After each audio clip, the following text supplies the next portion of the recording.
Hello and welcome back. Sorry I didn't have a report last week. I was in the midst of rearranging and you know how that gets. But this week I think I got a fun weekend lined up. It is what I'm going to call a lightning build. This is a thunder and lightning build. I've got to get a Wee-liant done this weekend. That is what I like to call the 1,000 scale Reliant from round two. I have developed a set of templates for it. But I need to do them in practice. I never sell anything that I haven't personally used and built and made a model of, so that I know that it works. And it's time to get the Reliant done. Now, here is the thing. I am caught up in like 3 or 4 other little projects, and I will still continue to work on those 3 or 4 other little projects while I'm working on this, because there's always time to do something while you're waiting for paint to dry. But that's the stated goal for this weekend, is to get the Reliant done, and I've got a couple other kits that I want to get at least some progress on. So let me show you what I'm up to. Okay, here we are on the workbench, and you can see it is a mess. It is a full-blown disaster. I have got to get it cleaned at the same time. Now, part of what I was doing, and let me see if I can change the camera or the white balance in here. And no, I ain't doing that's about right. Okay. So what you're seeing is the detritus of about 2 or 3 mini projects. And I promised to get to all of them, but in the larger scope of the room, you'll see that it's a mess because I have moved all of my building stuff, or the majority of my building stuff, out of the dining room that I was using and back in here into the studio where it should be. That's the dining room is now going to be strictly display space, and that's where those new cabinets that I built a week or last month went. But beyond that, I've got the parts of 3 projects here that you can see. You can see the remains of the robot in there. Quite a ways to go on it. I have got Paul's paragraphic etch for the Cylon Raider, and I am in the midst of building scratch building a cockpit for that. No figures as such, but I want to have a cockpit with that going on top of it to go into that kit, which is also on the docket. But you'll see today the main focus is on the refit, the 1,000 scale. Sorry, refit, 1,000 scale Reliant. Nice little kit. Ridiculously easy to put together, so I don't really see any hardships coming my way with that. I did unfortunately end up with a missing part, which is never fun, and I know that it's missing because it is in this bag here. Or no, it is missing from this bag here, which are all the clear parts, and what I'm missing is what should be on the sprue right there. Part number 103, it is the front part of the torpedo launcher. Quite a visible piece, and since the bag is still sealed, I know it is not out on the carpet demons or anywhere. So I'm either going to have to let that go for now, or scratch build some sort of ersatz replacement for it until I can get something better to go in there. The first build, or the build of this what I call the Wee-liant, to differentiate it from the other sizes of Reliants, it's going to be what I call a lightning build. No lights, no blinkies, no winkies, strictly decals from the box and my painting templates. Okay, we're on our first update.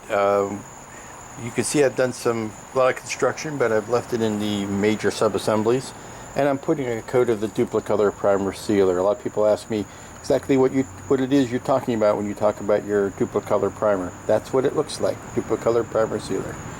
Goes on like butter. But here we are with the main sub-assemblies, and I'll let this dry and I'll flip it over and paint the other side. Okay, here's where we're going to leave it for Friday night. I have got, like I said, the major components built and primed, and I've put a base coat on, which I'm considering my darker coat, and these are all Tamiya Paints this time,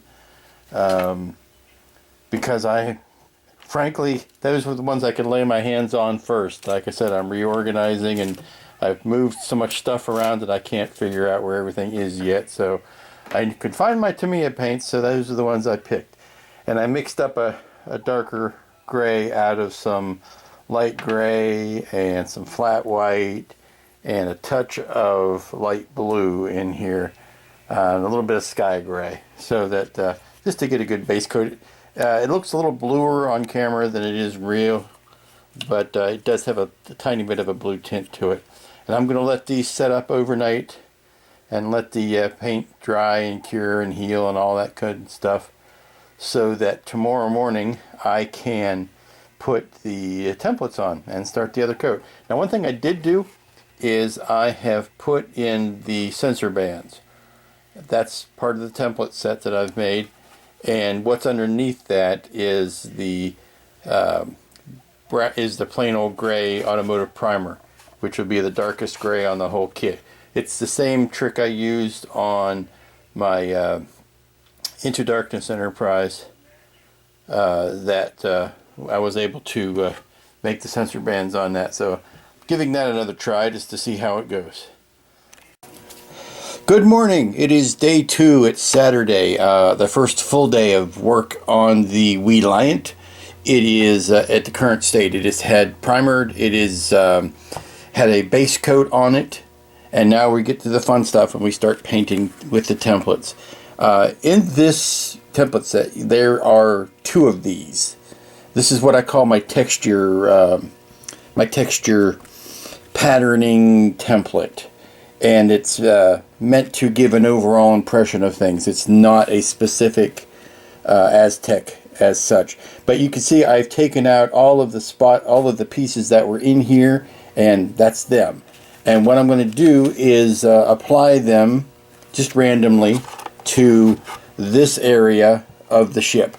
I've got regular templates for regular traditional Aztec templates for the saucer, but not for this area. And what I've noticed about this area is it has more or less like a circuitry looking thing. It's a lot of skinny lines and right angles. And what I want to do is make some I'm going to put some of these guys down on top of this to keep this color of paint. So when I spray a paint over it, what is hidden under the vinyl will stay this color.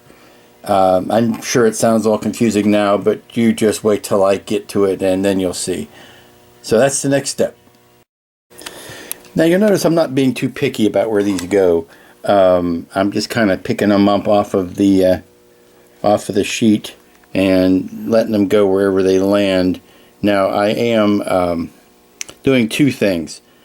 I am kind of trying to span panel sections, because my other templates pretty much follow the sections, and I want to give a little breakup of that. So you might see this one overlap these 2 sections, or this one overlap those 2 sections. So I'm kind of keeping that in mind, but also I am keeping a geometric pattern in mind where you have a lot of, let me get a little pointy device, you have a lot of either this way or this way, you know, perpendicular stripes, perpendicular lines going. That's something that I noticed. Like I said, there's more of a circuitry type pattern to it. And the one thing you don't want to do, and this is true when you're doing the big texturing pieces, is it would look strange to kind of introduce some, you know, angles to it. So that's the only design consideration that I'm keeping in, is that I want to not do that. I want to do this, where it's more or less staying at right angles to the panel sections. So let me finish this up and then I'll get back.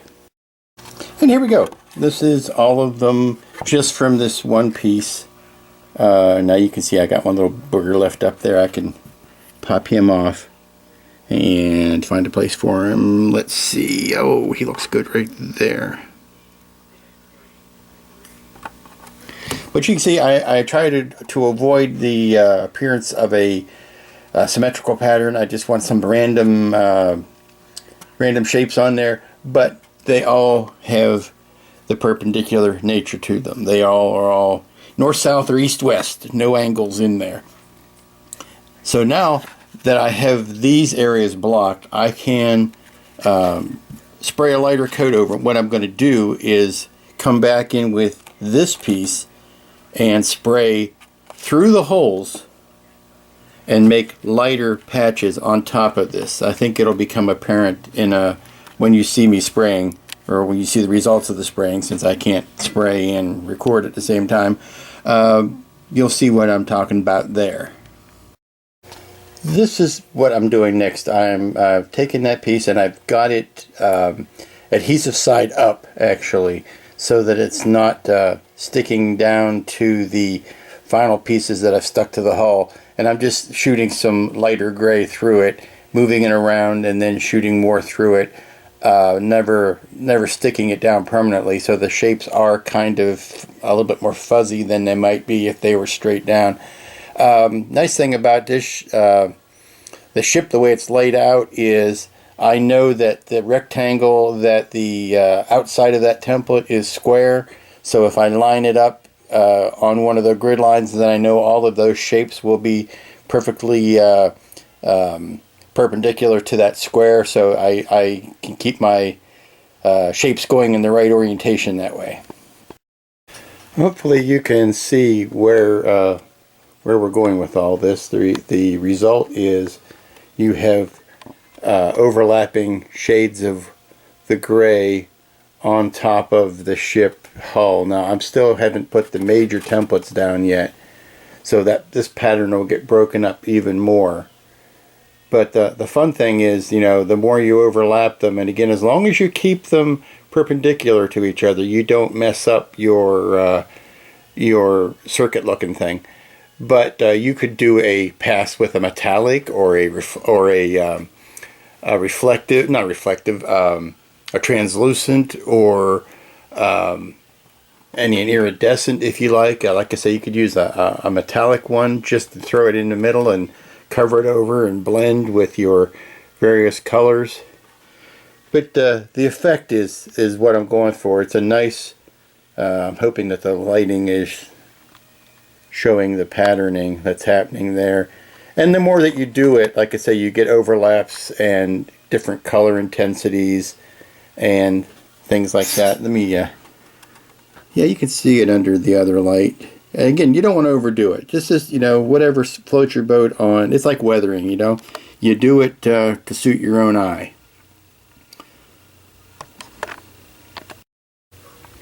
And then I went nuts and did it all over the rest of the ship.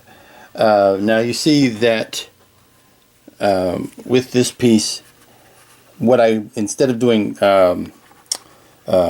perpendicular, bits like that, when I got to the saucer, I went radially out from the center, and I didn't spray the whole template. I only sprayed a narrow band down the center, or what I perceived to be the center from where I laid it down. Like if I did that, then I would do a narrow band that went from the center out and avoided this area, so that when I lifted it back up, what I get basically is a radial pattern.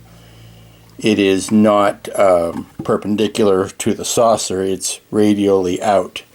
And I did that on the top and the bottom. Now this may look a bit severe at this point, but remember, this is what I call an under texture. And when I put the actual templates over it, then I will spray a lighter version on top of that also uses a bit of a texture, but it's more of a covering kind of texture. This is a light sparse texture, if that makes any sense. But that's the next step. And I also did similar treatments on the other parts of the ship, so as they look like they are manufactured by the same people, so one part doesn't look radically different from the other. Like I said, this is an under texture. So I'll let this dry for a couple of hours, because I'm going to get ready to put the templates down on top of that. and that's the dicey part. You really want to make sure this has had a good time to dry. Like this, these are very, very light coats, so obviously they're not going to take as much of a time as a covering coat would. But a light coat of these textures, and then the template's down on top of that. So this is the paint that's going to touch the template. So I want it to have a good chance to cure, so as to minimize any paint lift-off down the road. But I think we're well on the way. Here's a familiar sight to anybody who has used my templates before. This is me putting the Aztecs down on the saucer, and of course I always start with the ones right up front and center. And this shows how one off the paper, one set of one wedge will give you two hull sections. It just bears repeating every time people still ask me about it, but here's how I can explain it. These are the negative pieces of that. If you add these two pieces together, you would get a solid section here. So you take the positives from one wedge and the negatives from the same wedge, and you put them side by side. And then you alternate. The next one up is the positive of that side and the negative of that side. And then you go the next one up, and you have the positive of this side and the negative of that. And you just checkerboard them back and forth, and that's what gives you your Aztec pattern. So now that I've got two down, I will do, let's see, I got two down, and 1, 2, 3, 4, 5, 6, 7, 8 to go. The nice thing about this is at least it's not a full saucer like the refit. There's all this stuff back here that doesn't get the Aztecs. Now on the bottom, you have the full saucer, so you're going to have to do the full Aztecs. But on the top, you get a little bit of a break. So, back in a minute. Here's your handy tip for the day. I find that if you, when working with these pie wedges, if you remove the surrounding vinyl and leave just what you need to be working with, you'll find it easier to work with them. Plus, if you pluck off a little piece and it jumps off of your X-Acto, chances are it will land back down on wax paper rather than on other vinyl, which it has a tendency to stick really well to, and it's just easier to work with that way. Plus it's easier to see the contrast between the white and the orange rather than orange and orange. It's just easier on the eyes. So that's your tip for the day. When I'm laying these down, I find it easier to start with these corner pieces, because I know that they line up in the corners, hence the term corner pieces. And then these, the negatives out of the tree part here, I know that this edge has to line up with this, and that edge has to line up with that. So it's just an easy, quick little alignment. The pieces here, I'll show you an example. The pieces that are here and here, don't put those down too strongly when you're first putting them down, because you want to wait until you've got this piece down so that you know that this lines up with this empty space. This is the positive, this is the partner to this. So once this piece is down, you know that this has to line up with that hole, and this is kind of sitting here. It's not really stuck down. It's kind of in the general area. When I put the full piece here, I will go back and line this piece up with it. That's just down to keep it out of the way for now. See, I've got one here and I'll have another one here. But it's safer to wait until this is down to align these two pieces.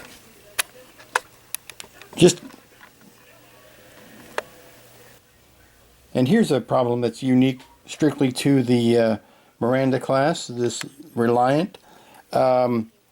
This last wedge here, let me get it in view here. This last wedge here is a little bit bigger than your standard wedge. And when I put these down, I just push this over to the side. But when I put the second one down, you can see that it stops here. Well, that tells me that all of these need to get pushed in a little bit further to line up with that. We're going to have that problem here and here. We're also going to have to carve out around this structure when it comes to putting these templates in. We'll trim these ones out. The same thing will happen underneath when it comes to these doors. What I normally do, especially on these types of doors, I don't think I will do it as much here or here. But these doors, what you normally do is you put the templates down and follow your pattern. Then you go back in and you trim these out so that when you paint them, they're a solid color and not part of the Aztecing. But we'll get to that when I get to templating the bottom. Here's that piece laid up against the piece that needs to be trimmed off. So you can see that I am continuing the pattern. There was no sense trying to put those little dots in since they come out anyway. But I put this whole piece down. This partial piece I'll get trimmed off here. And then this one gets trimmed off. Huzzah! I completed top saucer Aztecing. And fairly quickly I finished the top. You'll see there's no obvious Aztecing down that central spine area because it's got quite an amount of lovely detail by itself. I'm also closing off or covering up this gray ring here so that when I paint a lighter color over it, that darker gray will stay. But that's the top. Now I need to flip it over and do the bottom. Okay, now I've finished the bottom of the Reliant. I've also taken some of the extra little shapes from out of this place here and I just stuck them on randomly. So I'm calling this section done, and now I've got this section done and a lot of the engine. So I need to put the detailing on the engines and then I will be ready to paint again. Okay, ladies and germs, I am ready to spray the top coat color. These are, again, it's still Saturday evening. These are the parts appropriately templated. And what I'm going to do is spray an overall color that's lighter than this. And then I am going to do yet another randomized bit using these textured templates to break up the hull even more. That's next. And I've done a last bit of accent spraying, a little bit darker gray there. I've already taped off and sprayed and removed the tape there. Now you can tell that I have put a lighter coat over all of the templates, but not so much that I've drowned out completely everything that was going on underneath. Here is what the template material looks like, and here is the material with the lighter coat over it, and you can tell that it is noticeably lighter but not opaqued out completely. And that's because I really just wanted to lighten it up a little, plus I didn't want to make the difference between the two colors so dramatic that it would look like an ugly checkerboard. So that's the goal, is to, a light coat. Light coats are the word of the day. And this is as far as I'm going to go tonight. Now it's still Saturday evening, but not late Saturday night. So this was all accomplished in one day. All of the, if you remember correctly, it was primed this morning when I started it, and then I put the first coat on, and then I put the templates on, and then I put the second coat on. So this is all one day. Completely doable on a weekend. Now tomorrow the goal is to go in and remove all of the templates. I will do a light blending coat over all of the ship, except blocking these areas out, and then I will maybe do a little bit of highlighting, and then all that's left is the final construction. And actually what I want to do is paint some of the details in here, and the light blue that goes on some of the leading edges of pylons and whatnot. There's a duck egg blue, but I'm actually going to use a Tamiya light blue. Let me see if I might have to mix it from a little bit of this medium blue and some white to, or maybe the medium blue and those two colors to make a lighter version of some of the blue that's going to be going on. But that's detail painting, and that'll happen tomorrow after all the templates have been removed. Good morning, it's Sunday. It is day 3, or full day 2.5, of the Wee-liant project, as I like to call it. And today we are removing the vinyl. And I'm going to remove this one on film, on video for you, so you can see. I really don't want to do this with one hand, but let's see. I got it started because I can't do that by hand. I got with 2 hands. I have to do 2. Okay. As you can see by looking at the back of the vinyl, it's not pulling up any paint. Lovely. And here you get an idea of what now see that streaking, that was left from the under texture.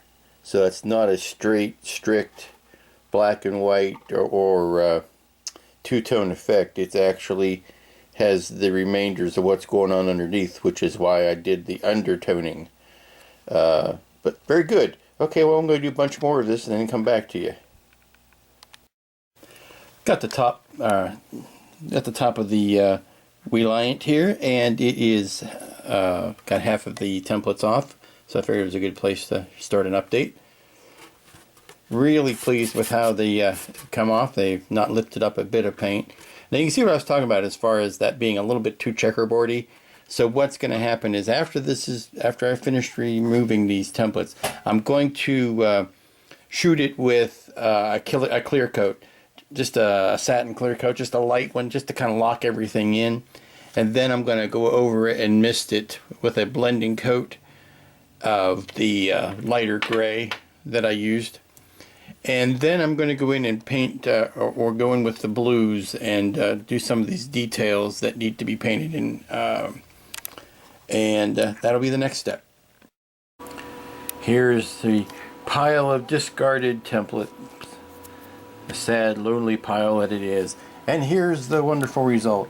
Now I've got a coat of satin on this, and you can really see how that satin coat brings out all the levels of Aztecing. Now the shame is I'm going to cover up some of those with a nice light dusting coat, but I'm sorry, I'm getting a glare on this from the lamp. But you can really see the subtleties that are in there. Now I'm just going to dust over top of it just to knock down that contrast a wee bit. And similar case to the bottom. And then I'll go in and paint some of those panels. And it seems to me there's like 2 major colors. There is what they're calling a duck egg blue, which is basically what Tamiya calls a sky blue, and then there's an intermediate blue, which is even darker and bluer, and that kind of goes in here and on areas on the roll bar. But I'm gonna put some white over all of it, or some very light gray over it to blend that down, and then the next step will be adding the color bits. Here's a nifty inclusion in the template set. Templates for painting round circles, like this one and this one. Here are some masking to paint these pesky shapes inside the roll bar. Just peel off the outside. Peel off the outside, or if you want to, you could paint this, conceivably you could paint that blue to start with, and then use these areas to mask over the blue to keep it blue while you painted everything else. I'm including the bounding box, so you could go either way with it. I think it's just as, you know, matter of personal choice. It goes either way. Little masking on the bottom, and we're ready to spray it. See, and the result is nice clean paint lines.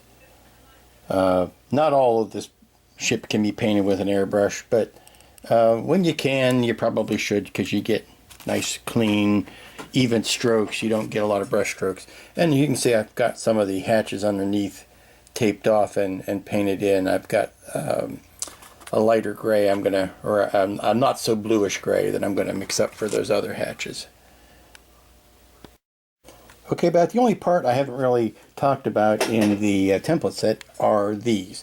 There's a couple of them. One's for the top and one's for the bottom. There's marked with a T and a B.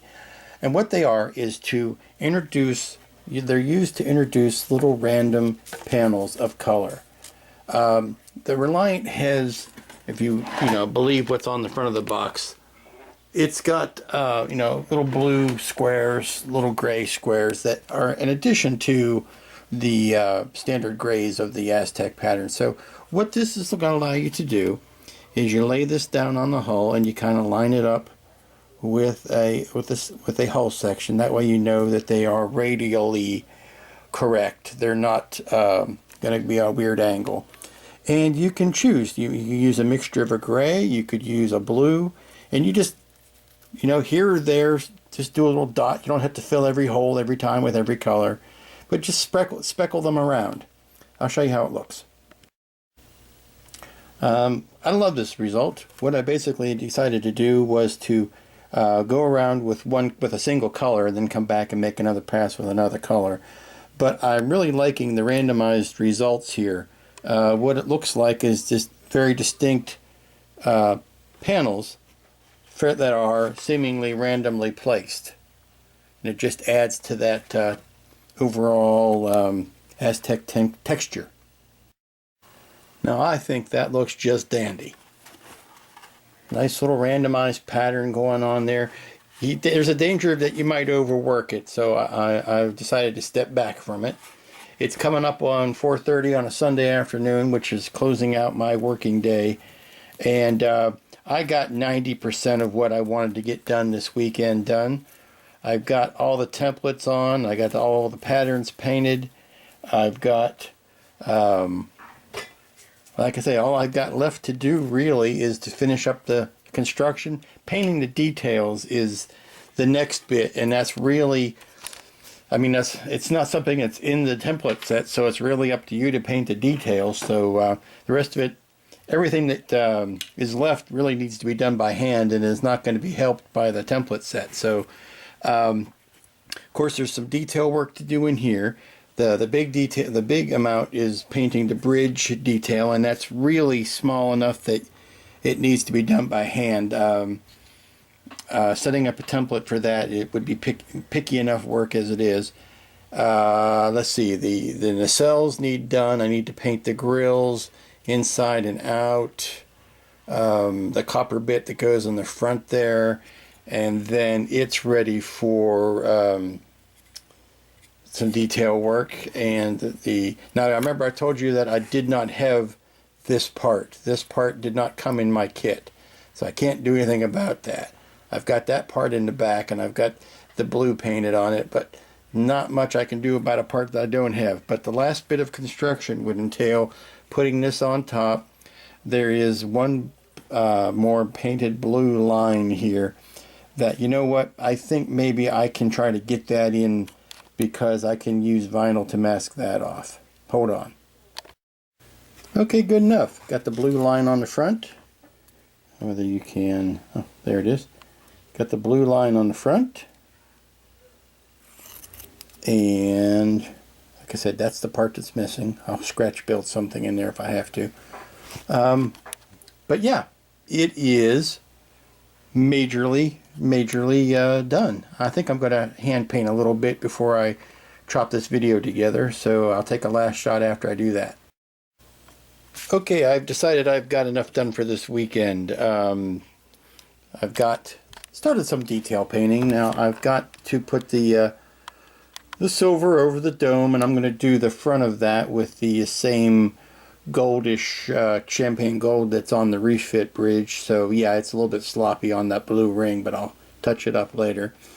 And that's looking good. And there's that front line on the weapons pod, a roll bar, and that's done. And engines are probably the furthest from being done. I need to paint the grills in on both sides.